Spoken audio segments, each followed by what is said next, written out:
ईसाइयों पर मलेशिया का छिपा हुआ युद्ध। मलेशिया में ईसाइयों का उत्पीड़न हमेशा जोर से नहीं होता है। कभी कभी यह व्यवस्थित, शांत और नौकरशाही में दबा हुआ होता है। पिछले कुछ वर्षों में मलेशियाई ईसाइयों ने शत्रुता के कई रूप देखे हैं। 2007 में गुआ मुसांग के स्वदेशी औरंग असली गांव में एक चर्च को अधिकारियों द्वारा ध्वस्त कर दिया गया था, जिन्होंने दावा किया था कि यह राज्य की भूमि पर अवैध रूप से बनाया गया था। फिर 2010 में चर्च में आगजनी के हमले हुए। एक अदालत के फैसले के बाद कुछ ही हफ्तों में 1 दर्जन से अधिक चर्चों में आग लगा दी गई, जिसमें ईसाई प्रकाशनों को भगवान को संदर्भित करने के लिए अल्लाह शब्द का उपयोग करने की अनुमति दी गई थी। और 2014 में बाइबल सोसाइटी ऑफ मलेशिया पर छापा मारा गया।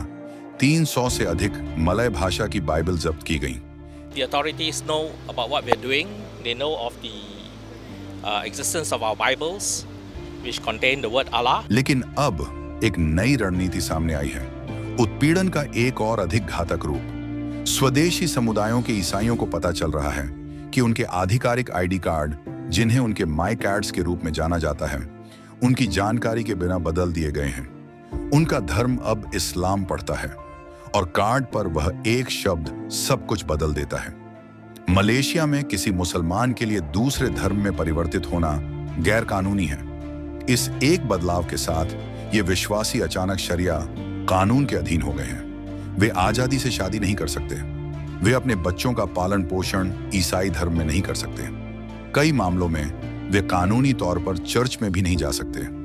Voice of the martyrs Canada से फ्लोयड ब्रोबेल इसे कहते हैं प्रशासनिक हेरफेर के माध्यम से और अधिक जबरन धर्मांतरण। और उद्देश्य क्या है?